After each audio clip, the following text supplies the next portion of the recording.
All right, so good morning. We're going to talk about the article of week number 5. This is going to be your first assignment since we've come back. And I'm starting with something that I know you're familiar with. Everybody has been doing these. Well, most everybody has been doing these now for a few weeks. So this shouldn't be a problem. This is going to be a little different from what you've been getting in the past, but not much. It's a little more involved, a little more detailed, something like that. And you're going to have to read it fairly closely before you do the actual article of the week response. Okay? So it is on Google Classroom if you want to go ahead and open it up. I posted it just a few minutes ago. And I'm not going to go through the article with you, but it's kind of an interesting one. But I do want to talk to you about the format down here. Most of you have been doing a really good job on the format. What I want you to pay attention to is, if you need to change a word or two in there, that's fine, to make it flow, make it kind of sound better, and so on like that. I have no problem with that. I just want to make sure that you're getting the basics. You know what I'm saying? Make sure you get the right stuff in there. For instance, where I have she, he writes, I still have people putting she-he writes. Okay? No, you put the writer, the author's name. Okay? Jones writes, right? Smith writes. You with me? So on like that. And then I have the quotes because I expect you to have actual quotes from the article. The next part is where you really start to demonstrate your understanding. Okay, it's easy to go through and pick out a quote, right? But where you want to demonstrate your understanding is as support the author, whoever he or she is. Oh, and by the way, only use their last name. Up here it says general argument made by, you can use the first and last name there. After that, only use the writer's, the author's last name. Okay? They're not your friend. You don't know them, so you only use friends, first names with friends. Okay? So use their last name the rest of the way. As support, author, whoever it is, states. Okay, now it says states. If you're going to quote, then you use the word states. If you're going to paraphrase, then you change it a little bit. Okay, you say says, suggests. Okay, change that word states to something if you're going to use a paraphrase, which you certainly are allowed to do. You're going to paraphrase what they're saying.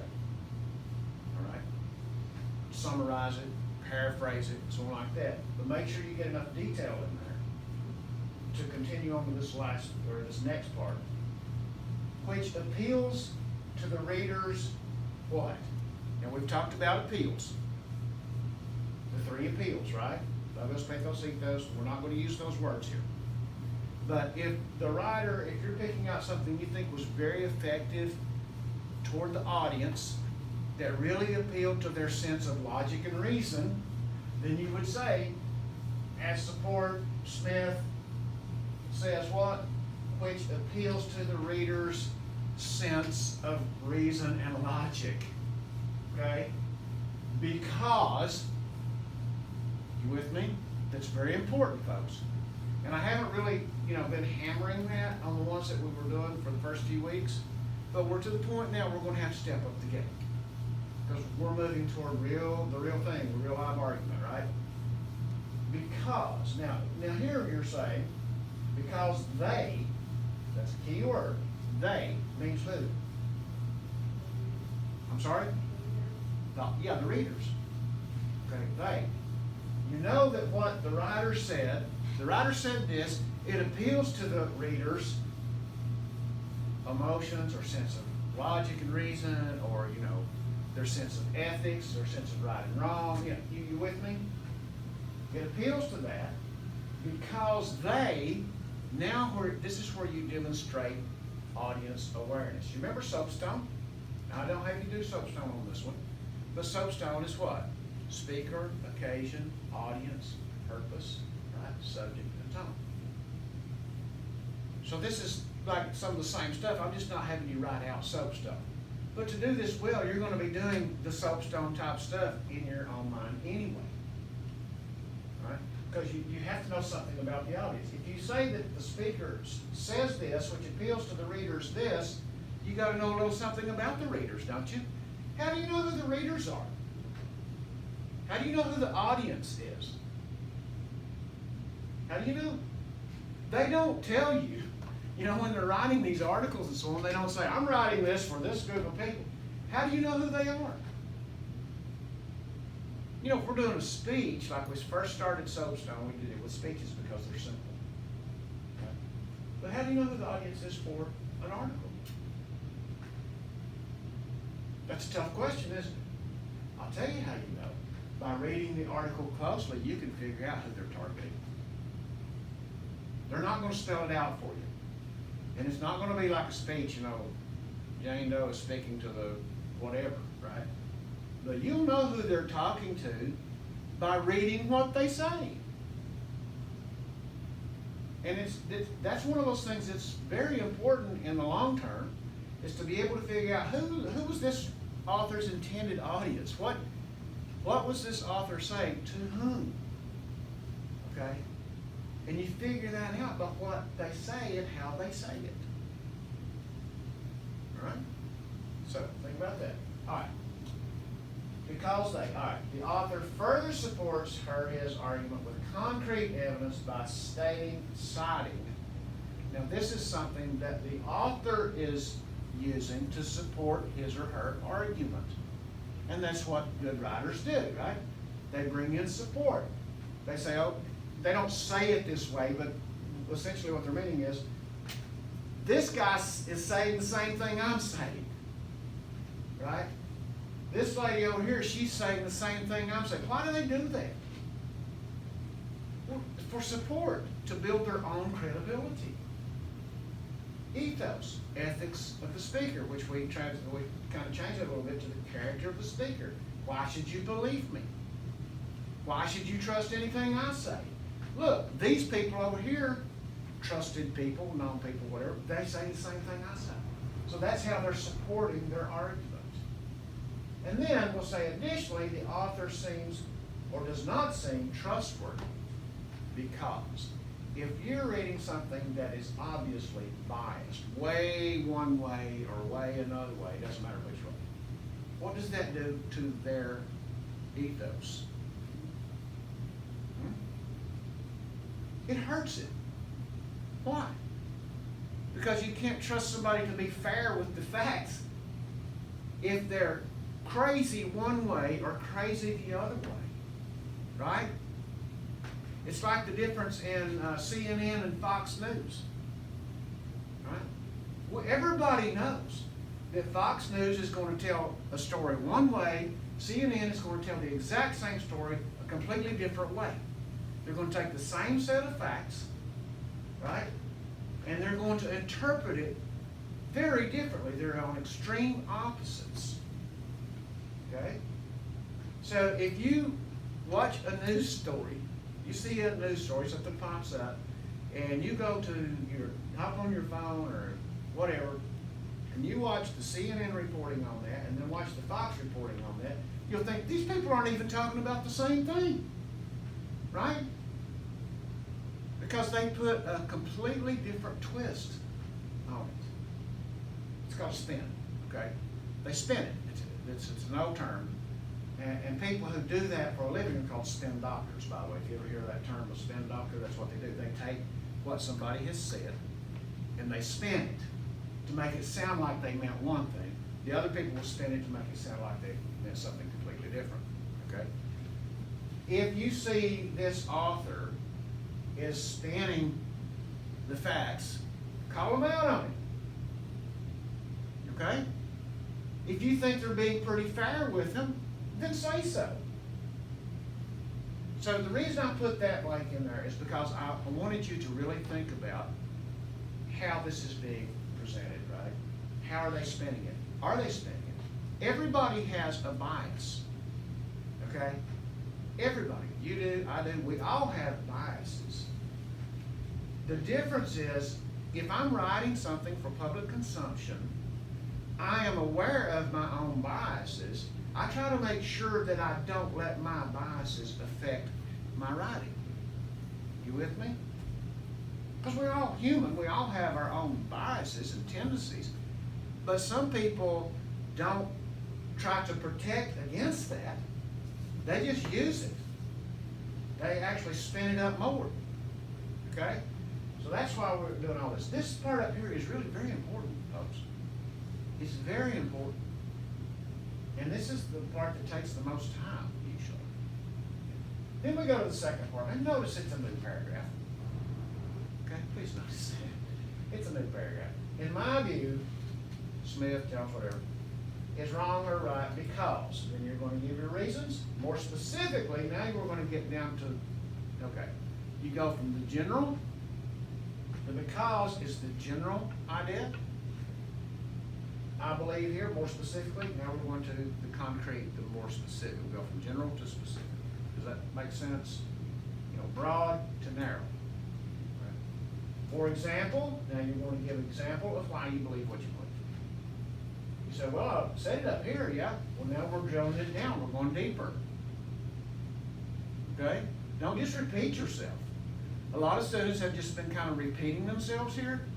This is drilling this thing down. We're going to go deeper and deeper. This is difficult to do because you've got to really think about why you believe what you believe. You with me? And that's difficult. We know that. Okay. Although, now here's where some people kind of got off track the first couple of times, but I believe most people were getting it kind of, back on track in the last couple we did. Although the author or an opponent, now listen very closely because it's where people get confused, okay?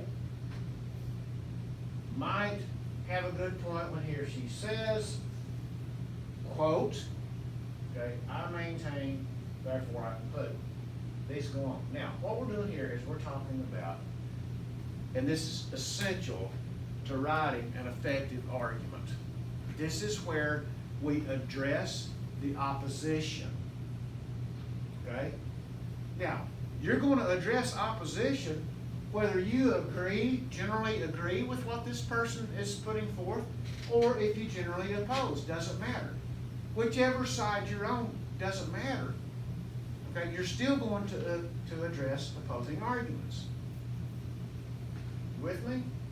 And some people are a little confused on that. I get that. That's okay. This is a process that we work through. But you're always going to address an opposing argument. Whether you agree, if you agree with them or disagree with them, doesn't matter. You're still going to address opposing arguments. Why do we do that? Why do I ask you to always address opposing arguments? Do you have any idea? I'll tell you why. Because it builds your ethos. It builds your credibility. You're demonstrating to your reader that you're not some nut ideologue. You're demonstrating to your audience, like we want these writers to do, you're demonstrating that, hey, I understand the other side may have a good point here. All right? And then you go on and tell why your point's better. Your goal is not to destroy the other side, okay? I'll use the Fox and CNN analogy. CNN, you won't hear them say, well, Fox said, and they're stupid. Or you won't hear Fox say, CNN said, and they're stupid. Why? Because it hurts their own credibility. Right? And they want to remain credible to their audiences. Right? So what you do is you acknowledge a good point from the other side, okay? And then you tell why your idea is better. You don't have to tell why their idea is wrong, okay? Because you're cherry picking then. Cherry picking means I go through and I find something that obviously my people are going to disagree with, and I'll say, oh, see, hear what they say? Look how stupid they are. No, that doesn't help you. Okay? What helps you is say, look, I get it. Okay, I understand this point that they're making here, right? And I get it. And it's not a bad point. it's a pretty decent point that they're making. However, my point is better because. Does that make sense? That's where we're going here, folks. Now, and then we're just, here's the quote that you put in here, and then I maintain, therefore I conclude. And so the maintain and conclude are kind of repetitive, but I have them both in there because the conclusion is going to be changing as we go down the road. And if you want to be thinking about it and change it on your own now, you certainly may. But what we're going to be working toward is how do we conclude our writing. Conclusions, people say, repeat what you've already said, blah, blah. That's not how we conclude things for AP. What we're moving toward in our conclusions, and you can experiment with it. I'm not going to take off points or something like that. Experiment with it if you want to. In our conclusion, what we're really going to be talking about is we're going to be answering the question. And that question is, why does this matter? Okay? In our conclusions, we're always going to be answering the question, why does this matter? Does that make sense? So that's what we're going to be doing. And I'll try not to say, does that make sense all the time? I repeat myself a lot saying that, and I apologize for that. It's difficult for me to talk to you when half your face is covered and you don't say anything. And I can't see your expressions. I'm used to being able to see, people's faces. And I can read students' faces, and I can kind of tell when most of them are getting it and when some of them are kind of confused. That's hard to do with glasses on. So I will try to adjust and try not to just keep saying that, okay? Bear with me. All right. What do I need to clarify here? What questions do you have for me? Keep in mind, and I'll remind you, I am recording. Your faces are not on here, but if you do speak out, your voices will be. All right? And I'm not trying to discourage you. I just want you to know that your voices will be picked up by the camera. But if you have a question, please ask it. And I'm not going to do this like every time, but just since it's the first one we're recording back live here. If you have a question, there are probably other people in the room or people who are watching the video who have the same question. All right? So you got to get those out. You got to get over your fear of being heard and judged. All right, so what questions do you have? Okay, guys.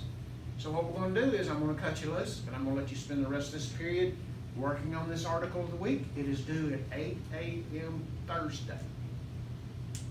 8 a.m. Thursday. Okay? And remember, I think I told all the classes yesterday that there will be penalties for late work now. That we're back to face-to-face and something like that. Okay? Good to go? You guys who are waiting to get your computer, hang on to the form. I'll check my email and see what she says. Okay? Good luck.